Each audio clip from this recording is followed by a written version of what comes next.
Hello everyone, आज की video में हम बात करने वाले हैं वेस्टर्न ब्लॉटिंग टेक्निक के बारे में। There are lots of blotting techniques available like northern blotting, southern blotting and western blotting. आज की वीडियो में हम स्पेसिफिकली स्टडी करेंगे वेस्टर्न ब्लॉटिंग टेक्निक क्या है। अभी तक हमने ये सीखा है हमारी पुरानी ब्लॉटिंग टेक्निक्स के थ्रू कि नॉर्दर्न ब्लॉटिंग और सदर्न ब्लॉटिंग्स काफी एक दूसरे से मैच करती हैं। Western blotting is slightly different from these two methods. First difference is western blotting technique इस्तेमाल की जाती है प्रोटीन जैसे मैक्रोमोलिक्यूल्स को डिटेक्ट करने के लिए। आपके पास फॉर एग्जांपल के लिए एक मिक्सचर है जिसके अंदर डिफरेंट टाइप के मैक्रोमोलिक्यूल्स पड़े हुए हैं। उसके अंदर कार्बोहाइड्रेट्स हैं, उसके अंदर फैट्स हैं, उसके अंदर न्यूक्लिक एसिड्स हैं, उसके अंदर प्रोटीन्स हैं। आपको अगर स्पेसिफिकली प्रोटीन को आइडेंटिफाई करना है तो उसके लिए वेस्टर्न ब्लॉटिंग टेक्निक बहुत ही ज्यादा कह सकते हैं कि पॉपुलर मानी जाती है। इसका एक रीजन ये है कि ये बहुत ज्यादा सेंसिटिव मेथड है। अगर आपके मिक्सचर में नैनोग्राम्स में भी आपका प्रोटीन अगर प्रेजेंट हो तो ये टेक्निक के माध्यम से आप उस नैनोग्राम अमाउंट में प्रेजेंट प्रोटीन को भी आप डिटेक्ट कर सकते हैं। So this shows the sensitivity of this reaction. This technique is very sensitive for the protein. बहुत ही कम मात्रा में भी अगर आपका प्रोटीन आपका एज अ सैंपल प्रेजेंट है, इवन इन नैनोग्राम्स, आप उस प्रोटीन को इजीली डिटेक्ट कर सकते हैं from a mixture of protein also. So अब स्टार्ट करते हैं कि ये प्रोसेस करी कैसे जाती है। वेस्टर्न ब्लॉटिंग टेक्निक में आप बेसिकली देखेंगे कि 3 स्टेप आते हैं। सबसे पहला स्टेप आता है एक्सट्रैक्शन का, आप सेल को एक्सट्रैक्ट करते हैं। दूसरा स्टेप आता है आपका जिसमें आप क्या करते हैं, ट्रांसफर करते हैं या एड्सॉर्प्शन करते हैं, या उसी को ब्लॉटिंग टेक्निक भी कहा जाता है। तो पहला हो गया एक्सट्रैक्शन, दूसरा हो गया ब्लॉटिंग, तीसरा हो गया आपका प्रोबिंग। ये 3 स्टेप में आप अपनी इस प्रोसेस को कंप्लीट करते हैं। सबसे पहले बात कर लेते हैं एक्सट्रैक्शन ऑफ सेल का, बिकॉज आपको क्या करना है, आपका टारगेट मॉलिक्यूल क्या है, प्रोटीन। आप प्रोटीन को डिटेक्ट करना चाहते हैं तो सबसे पहले आप सेल लेंगे विच इज कंटेनिंग प्रोटीन। आप उस सेल को लेके उस सेल का ट्रीटमेंट करेंगे डिटर्जेंट के साथ। ऐसा करने से प्लाज्मा मेम्ब्रेन जो है वो डिसॉल्व हो जाएगी और आपको कंटेंट मिल जाएगा, प्रोटीन कंटेंट आपके लिए एक्सेसिबल हो जाएगा। उस प्रोटीन को आप क्या करेंगे, उसको आप स्पिन करेंगे, सेंट्रीफ्यूज में डालेंगे और उसको हाई स्पीड पे रोटेट करेंगे। ऐसा करने से क्या होगा, आपने जब वो सेल मेम्ब्रेन को रप्चर करके आपने कंटेंट लिया था तो उसमें उसके अलावा, प्रोटीन के अलावा कुछ अदर चीजें भी होती हैं जैसे कि जिन्हें हम सेल डेब्रिसिस कहते हैं, जो कि आपके इंटरेस्ट की बिल्कुल भी नहीं है। आपको सिर्फ चाहिए प्रोटीन। तो आप जब सेंट्रीफ्यूज में उस मिक्सचर को घुमाते हैं तो जितने भी आपके सेल डेब्रिसिस होते हैं वो नीचे रह जाते हैं, उसे आप छोड़ देंगे और प्रोटीन जो है वो ऊपर रह जाते हैं, जिन्हें आप सुपरनेटेंट लेयर कहते हैं। तो you have to take the supernatant layer which is containing your protein which is of your interest, उसको आप लेते हैं and that is how the extraction of protein completes. तो फर्स्ट स्टेप होता है एक्सट्रैक्शन ऑफ प्रोटीन। ये बात खत्म होती है। अब आप क्या करते हैं, उस प्रोटीन का आप लोडिंग करते हैं ऑन टू द जेल। ठीक है, चलिए देखते हैं। ये आपके पास फॉर एग्जाम्पल के लिए ये वो मिक्सचर था आपका जो आपको एक्सट्रैक्शन करने के बाद मिला था। इसके अंदर डिफरेंट टाइप के प्रोटीन्स होंगे। कुछ रेड कलर के दिख रहे हैं आपको यहाँ पे और कुछ होंगे आपके जो ग्रीन कलर के प्रोटीन्स होंगे। अब आप इन प्रोटीन्स को क्या करना चाहते हैं, अब आप इन प्रोटीन्स को सेपरेट करना चाहते हैं। सो इन प्रोटीन्स के मिक्सचर में से मान लीजिए ये वाला जो प्रोटीन है ग्रीन कलर का, this green colour is my target protein, इसी को मैं आइडेंटिफाई करना चाहती हूँ। तो इस टारगेट प्रोटीन को मुझे सेपरेट करना पड़ेगा। तो वेस्टर्न ब्लॉटिंग टेक्निक में जब हम सेपरेशन की बात करते हैं तो यहाँ पर भी सेपरेशन किससे होता है, जेल इलेक्ट्रोफोरेसिस से ही होता है, जैसा कि नॉर्दर्न में भी हमारा होता था और सदर्न में भी होता था। पर यहाँ पर एक डिफरेंस आ जाता है। यहाँ पर आप जेल इलेक्ट्रोफोरेसिस में कौन सा वाला इलेक्ट्रोफोरेसिस करवाते हैं, उसका नाम है STS page. So STS page is a technique by which you separate the protein, target protein molecule from the mixture of protein. Alright, पहले स्टेप में आपको आपका प्रोटीन का मिक्सचर मिल गया। देखिए डिफरेंट टाइप के आपको प्रोटीन मिले, इसमें से ग्रीन कलर वाला आपका टारगेट प्रोटीन है। अब आप उसको सेपरेट करना चाहते हैं तो सेपरेशन के लिए आप क्या यूज करेंगे, इलेक्ट्रोफोरेसिस टेक्निक यूज करते हैं। इलेक्ट्रोफोरेसिस कौन सा वाला इलेक्ट्रोफोरेसिस होता है, यहाँ पे stands for STS PAGE. STS basically क्या है, STS stands for sodium dodecyl sulphate and PAGE stands for, यहाँ पे पेज में PA is polyacrylamide. So basically एक प्रकार का पॉलीमर है जिसमें खास बात होती है एक मैट्रिक्स बनाने की, एक नेटवर्क क्रिएट करने की जिसके अंदर छोटे छोटे होल्स हों। सो ये gel electrophoresis, GE stands for gel electrophoresis. तो आपने STS पेज मेथड की मदद से इस मिक्सचर ऑफ प्रोटीन में से टारगेट प्रोटीन को आइसोलेट करना है। तो ये देखिए ये डायग्राम मैंने बना रखा है। ये आपके पास this is your STS PAGE तो आपने क्या किया, आपने इन ट्यूब्स के अंदर आपने अपना प्रोटीन का मिक्सचर डाला। जब आपने इसमें प्रोटीन का मिक्सचर डाला तो आपकी जो ये जेल की प्लेट है, एक तरफ से नेगेटिव चार्ज है आपका, आपने इस सिरे को नेगेटिव इलेक्ट्रोड से जोड़ा है तो ये नेगेटिवली चार्ज एक्वायर कर लेगा। इसको आपने पॉजिटिव इलेक्ट्रोड से जोड़ा है, ये पॉजिटिव चार्ज एक्वायर कर लेगा। अब जैसे ही आप इसमें अपना प्रोटीन डालेंगे तो प्रोटीन के देखिए अलग अलग शेप के प्रोटीन्स होंगे, अलग अलग साइज के प्रोटीन होंगे, ठीक है। और अकॉर्डिंग टू देयर साइज उनके मासेस भी अलग अलग होंगे। तो क्या होगा, आपका जो छोटा प्रोटीन होगा या जिसका साइज छोटा होगा, वो प्रोटीन क्या करेगा, आपके ये मैट्रिक्स तैयार किया है आपके इस पेज में, ठीक है। मैं इसको कैपिटल्स में लिख लेती हूँ। तो ये पॉलीएक्राइलामाइड क्या करता है, इस तरीके का मैट्रिक्स तैयार करता है। अब प्रोटीन जब आप डालेंगे इसमें तो जो बड़े साइज का प्रोटीन होगा वो आपके इन्हीं मैट्रिक्स के अंदर स्टक होके रह जाएगा, वो लंबी दूरी तय नहीं कर पाएगा।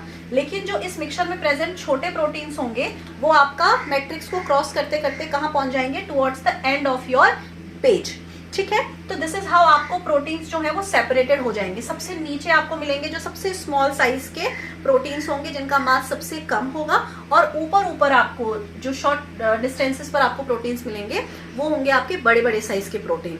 तो दूसरा स्टेप भी आपका पूरा हो गया, इसमें आपने प्रोटीन्स को सेपरेट कर लिया।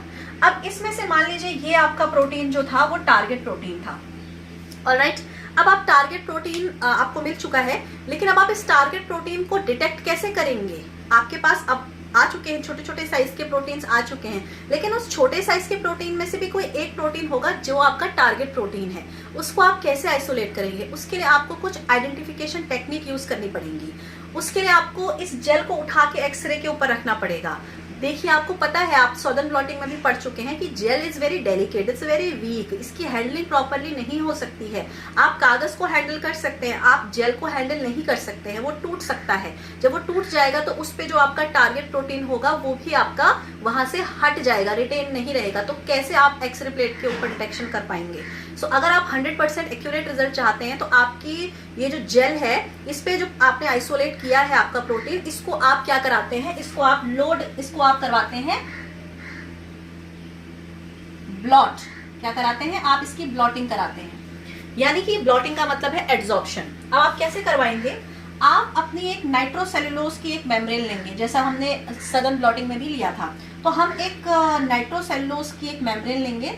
ये एक पेपर है, इसको हैंडल करना आसान होता है, तो इसीलिए हमने इसको यूज किया है, ठीक है। तो हमने इसको यूज किया और हमने इसको आपका जो पेज जेल था, ये जो आपके पास पेपर था जिसपे आपको अलग अलग प्रोटीन्स मिल गए थे, इसके साथ आपने बहुत क्लोज कांटेक्ट में इन दोनों को रख दिया, ठीक है।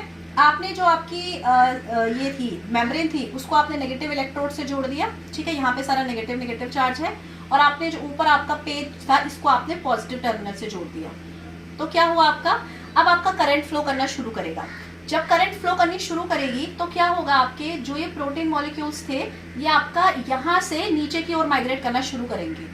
तो एज अ रिजल्टेंट क्या होगा, at the end of the process आपके नाइट्रोसेलुलोज मेम्ब्रेन के ऊपर आपको आपके प्रोटीन्स एग्जैक्टली रेप्लिकास मिल जाएंगी जो कि आपके पहले पेज पर प्रेजेंट थी। सो आपने ये करवा दी ब्लॉटिंग, इसे कहते हैं ब्लॉटिंग या एड्सॉर्प्शन। जब ये हो जाएगा, अब हमारा तीसरा स्टेप आता है, चौथा स्टेप आता है हाइब्रिडाइजेशन, या हम इसे कहते हैं प्रोबिंग। तो अब हम कराएंगे प्रोबिंग, ऑलराइट। प्रोबिंग कराने के लिए हम क्या करेंगे, देखिए प्रोबिंग का मतलब क्या है, आपने ये प्रोटीन, आपके पास ये मेम्ब्रेन आ गई, मैं इसको रब कर देती हूं। आपके पास you have received this nitrocellulose membrane जिसके ऊपर आपको आपके प्रोटीन्स मिल चुके हैं, ठीक है। इसमें से कोई एक प्रोटीन होगा जो आपका टारगेट प्रोटीन होगा। लेट्स से ये वाला हमारा टारगेट प्रोटीन है इस नाइट्रोसेलुलोज की मेम्ब्रेन के ऊपर, ऑलराइट। अब हमें इसकी प्रोबिंग करानी है। प्रोबिंग किसके साथ कराएंगे, प्रोबिंग कराने के लिए हम इस्तेमाल करेंगे एंटीबॉडीज का। तो हम क्या करेंगे, हम इसमें एंटीबॉडीज ऐड करेंगे, ठीक है। हमने इसमें बहुत सारी एंटीबॉडीज ऐड करी। अब एंटीबॉडीज हम कौन सी ऐड करेंगे, इसको हम डिजाइन करेंगे जिस प्रोटीन को हमने अपना टारगेट बनाया है। तो आपको पता है antibodies are very specific when it comes to their binding capacity. Antibodies जो है वो किसी भी के साथ जाके बाइंड नहीं कर जाती हैं। एंटीबॉडीज को आप डिजाइन करेंगे on the basis of your target protein. जैसा आपका टारगेट प्रोटीन है उस हिसाब से आप अपना एंटीबॉडी रेडी करेंगे। और क्या होता है, antibodies although they are very specific, वो बहुत चुनाव बहुत सोच समझ के करते हैं, वो एक सिलेक्टिव एंटीजन पर ही जाकर बाइंड करते हैं, वो सिलेक्टिव प्रोटीन पर ही जाके बाइंड करते हैं। पर कभी कभार क्या होता है, ये एंटीबॉडीज जो हैं वो आपकी इन दीवारों पर भी, आपका ये जो मेम्ब्रेन है आपकी, इस पर जाकर भी वो अडहेयर कर जाते हैं। सो ऐसा करने से क्या होगा, अननेसेसरीली आपके फॉल्ट रिजल्ट्स आएंगे जब आप एक्सरे प्लेट पर डिटेक्शन करने के लिए कोशिश करेंगे। तो आप चाहते हैं कि बैकग्राउंड में जो ये फॉल्स रिजल्ट्स आ रहे हैं ये ना आए। सो इसको करने के लिए आप इसमें ब्लॉकिंग एजेंट्स का एडिशन कर देंगे, बफर्स डाल देंगे। ऐसा करने से क्या होगा, ये पूरे के पूरे जो बाहर की जो मेम्ब्रेन है यहाँ पर आपका ब्लॉकिंग एजेंट अपनी एक लेयर बना देंगे। और एंटीबॉडीज जब आएंगे तो एंटीबॉडीज आपका किसके साथ बाइंड करेंगे, जिसके लिए वो डिजाइंड है। तो इतने सारे प्रोटीन मॉलिक्यूल्स में से ये एंटीबॉडी आके आपका इसके साथ बाइंड कर जाएगा, क्योंकि ये इसी के लिए डिजाइंड है।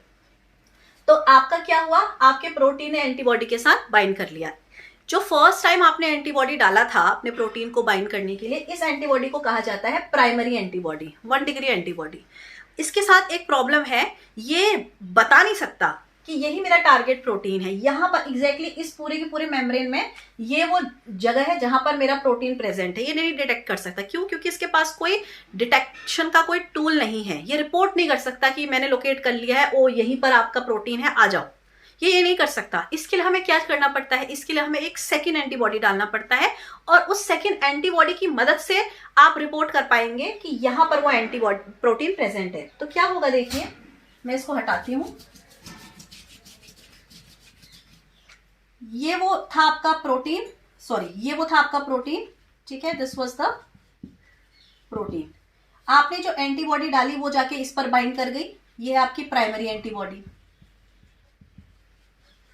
अब आप इसके ऊपर ऐड करते हैं सेकेंडरी एंटीबॉडी, इसको भी रब कर देते हैं। अब आप इसके ऊपर ऐड करते हैं सेकेंडरी एंटीबॉडी। तो सेकेंडरी एंटीबॉडी जाके आपका प्राइमरी एंटीबॉडी से जुड़ जाती है, ठीक है। जब प्राइमरी एंटीबॉडी से जुड़ जाएगी, अब आप इसके ऊपर क्या करेंगे, अब आप इसके ऊपर, इसको भी मैं हटा देती हूं, अब आप इसके ऊपर डालेंगे एंजाइम। क्या डालेंगे, एंजाइम। मान लीजिए आपने, मैं रेड कलर से यूज करती हूं, मान लिया आपने ये एंजाइम डाला, ठीक है। फिर आपको पता है एंजाइम जो होते हैं वो सबस्ट्रेट के साथ बाइंड करते हैं, तो अब आप इसमें डालेंगे सबस्ट्रेट। मान लीजिए आपने ये सबस्ट्रेट डाला, तो ये सबस्ट्रेट जाके इस एंजाइम पर बाइंड करेगा, और जैसे ही एक एंजाइम और एक सबस्ट्रेट आपस में बाइंड करते हैं, एक एंजाइमेटिक एक्टिविटी होती है, उसके रिजल्टेंट एक प्रोडक्ट बनता है। अब ये प्रोडक्ट ज्यादातर ऐसा होता है वेस्टर्न ब्लॉटिंग टेक्निक में, इसमें जो हमने प्रोडक्ट बनता है, ये प्रोडक्ट जो है ये कलर देता है, या ये कहें ये लाइट देता है, ठीक है। तो आपने क्या किया, ये सेकेंडरी एंटीबॉडी जो आपने डाली, ये आपका रिपोर्ट करेगी कि आपका यहां पर वो प्रोटीन प्रेजेंट था। इस पूरे के पूरे जो मैंने पहले बनाया था आपका, उस पूरे के पूरे में से 4 जगह थे प्रोटीन्स, पर इस एंटीबॉडी ने ये रिपोर्ट किया कि यहां पर आपका ये प्रोटीन प्रेजेंट है। सो अब आप क्या देख रहे हैं, यहां पर आपका बेसिकली क्या हुआ, आपने अपने प्रोटीन में एंटीबॉडीज को ऐड किया प्रायर एडिंग ब्लॉकिंग एजेंट, तो एंटीबॉडी जाके आपके प्रोटीन से बाइंड कर गया। पर ये आपका कहलाता है प्राइमरी एंटीबॉडी, ये रिपोर्ट नहीं कर सकता, इसके पास कोई कलरिंग प्रॉपर्टीज नहीं है। आपने एक सेकेंडरी एंटीबॉडी डाला, सेकेंडरी एंटीबॉडी जाके आपके प्राइमरी एंटीबॉडी से बाइंड करेगा। फिर आप एक एंजाइम ऐड करते हैं, वो एंजाइम आपके एंटीबॉडी के सरफेस पर बाइंड होगा, उसमें आप एक सबस्ट्रेट ऐड करते हैं। सबस्ट्रेट आपका स्पेसिफिक होगा एंजाइम के लिए, इसमें आप हॉर्स रेडिस एंजाइम यूज करते हैं, ठीक है। ये एंजाइम जब आप डालते हैं तो इस पर सबस्ट्रेट बाइंड करता है और एक प्रोडक्ट बनता है, नया प्रोडक्ट बनता है, और नया प्रोडक्ट जो है वो अपने से कुछ कलर देता है। अब उस कलर की वजह से क्या होता है, आप उसको इजीली डिटेक्ट कर सकते हैं। कैसे, अब लास्ट स्टेप में आप क्या करेंगे, आपका जो भी ये प्रोसेस हो रही थी आपके पेज के ऊपर, आप यानी कि आपने इसको ट्रांसफर कर दिया था फिर नाइट्रोसेल्यूलोज मेम्ब्रेन के ऊपर। नाइट्रोसेल्यूलोज मेम्ब्रेन को फिर आप क्या करते हैं, एक्सरे प्लेट के ऊपर रखते हैं। एक्सरे प्लेट के ऊपर रखने के बाद क्या होता है, एक्सरे आपको पता है एक डार्क कलर की एक फिल्म होती है, ठीक है। तो जब ये डार्क कलर की फिल्म पर ये प्रोडक्ट जो बना था, जो भी अपना कलर छोड़ेगा या अपनी लाइट छोड़ेगा, वो एक पर्टिकुलर एक मार्क प्रोड्यूस करेगा, यहाँ पर एक ये निशान सा पैदा करेगा। सो इस मार्क से आप बता सकते हैं कि इस पूरे के पूरे पेज में, इस पूरे के पूरे पेपर पे मेरा जो प्रोटीन था, टारगेट प्रोटीन, वो इस लोकेशन पर प्रेजेंट था। तो इस तरीके से एक टारगेट प्रोटीन का डिटेक्शन हो पाता है। This is basically all about western blotting technique. तो हमें समझ में आ गया इसमें क्या करते हैं। बहुत इजी है, देखिए एक बार फिर से आपको थोड़ा सा ब्रीफ करा देते हैं। सबसे पहले आपने क्या करना है, आपने अपनी सेल को आइसोलेट करना है जिसमें से आपने प्रोटीन निकालना है, because you want to detect the protein. Protein बहुत कम अमाउंट में भी होगा तो चल जाएगा, बिकॉज ये बहुत सेंसिटिव मेथड होती है। आपने प्रोटीन्स का मिक्सचर ले लिया। अब उस प्रोटीन के मिक्सचर में से आपका एक होगा जो प्रोटीन आपका टारगेट प्रोटीन होगा, उसको आपको सेपरेट करना है। उसके लिए आप यूज करते हैं STS PAGE, sodium dodecyl sulphate polyacrylamide gel electrophoresis. इस टेक्निक की मदद से आपको सबसे छोटे साइज का जो प्रोटीन होगा वो सबसे दूरी तक ट्रेवल करेगा, और इस हिसाब से आपका जो बड़ा होगा वो ऊपर रहेगा, मॉडरेट साइज का बीच में रहेगा। तो आपने साइज, शेप और मासेस के बेसिस पर प्रोटीन्स को सेपरेट कर लिया। उसमें से एक होगा जो आपका टारगेट प्रोटीन होगा। अब उस टारगेट प्रोटीन कि आपने जो सेपरेशन कर लिया आपने, अब आप उसको ट्रांसफर कराते हैं, ब्लॉट कराते हैं आप किसके ऊपर, नाइट्रोसेल्लोस पेपर के ऊपर। नाइट्रोसेल्लोस पेपर के ऊपर क्यों कराते हैं आपको पता है। उसके ऊपर ट्रांसफर कराने के बाद आपको वो प्रोटीन्स जो होते हैं वो उनकी रेप्लिकाज आपको आपके मेम्ब्रेन के ऊपर मिल जाती है। मेम्ब्रेन के ऊपर मिलने के बाद आप उसमें डालते हैं एंटीबॉडी। एंटीबॉडी क्या करता है, आपका बाइंड करता है पर वो डिटेक्ट नहीं कर सकता, उसको आप प्राइमरी एंटीबॉडी कहते हैं। फिर आप डालते हैं उसमें सेकेंडरी एंटीबॉडी, जो सेकंड टाइम आपने एंटीबॉडी ऐड करा है उसको आप सेकेंडरी एंटीबॉडी कहेंगे। उस सेकेंडरी एंटीबॉडी में आप डालते हैं ऊपर से एंजाइम। वो एंजाइम जाके बाइंड करता है आपका सबस्ट्रेट के साथ, जो सबस्ट्रेट भी आप ऐड करते हैं। तो जब एक एंजाइम एक सबस्ट्रेट आपस में बाइंड करते हैं तो एक एंजाइमेटिक एक्टिविटी होती है, उसके रिजल्टेंट एक प्रोडक्ट बनता है। अक्सर वेस्टर्न ब्लॉटिंग टेक्निक में ये होता है कि प्रोडक्ट जो है आपका वो कलर देता है, अपने में से कुछ लाइट देता है। तो जब आप उस मेम्ब्रेन को उठाकर एक्सरे प्लेट पर रखते हैं, एक्सरे की फिल्म पर रखते हैं, तो क्या होता है, आपकी उस पूरी की पूरी डार्क बैकग्राउंड में से कोई एक जगह होती है जहां पर आपको लाइट दिखती है या आपको कुछ ना कुछ मार्क्स दिखते हैं। तो आप ये पता लगा लेते हैं कि मेरी इस पूरी मेम्ब्रेन में इस लोकेशन पर मेरा प्रोटीन प्रेजेंट था। जो आपकी वेस्टर्न ब्लॉटिंग टेक्निक है ये सिर्फ और सिर्फ प्रोटीन का डिटेक्शन ही नहीं करती है, ये प्रोटीन प्रोटीन का इंटरेक्शन भी बताती है।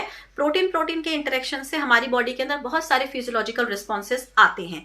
तो आपके प्रोटीन प्रोटीन इंटरेक्शन को डिटरमाइन करने में भी आपकी वेस्टर्न ब्लॉटिंग टेक्निक काफी ज्यादा हेल्पफुल है। सो आई होप आपको समझ में आ गया होगा कि वेस्टर्न ब्लॉटिंग टेक्निक क्या है। ये आपका प्रोटीन डिटेक्शन के लिए यूज होती है, ठीक है। इसमें जो आप इलेक्ट्रोफोरेसिस टेक्निक यूज करते हैं उसका नाम है STS पेज। बाकी का प्रोसेस आपका सेम है। डिटेक्शन के लिए इसमें हम किसी रेडियो एक्टिव एलिमेंट को ना डालकर हम एंटीबॉडीज का एडिशन करते हैं। प्राइमरी एंटीबॉडी जो पहली बार डाली जाती है, सेकेंडरी एंटीबॉडी जो दूसरी बार डाली जाती है। This is how we can understand the western blotting technique. Thank you so much for watching my video. If you like this content please make sure करें कि आप अपने फ्रेंड्स के साथ इसको शेयर करें, और जो भी आपके फेलो लर्नर्स हैं उनको आप लिंक शेयर करें ताकि उन तक भी आपका वीडियो जो है वो रीच आउट कर सके। And that is how I will make more videos on such topics. Thank you so much for watching my video.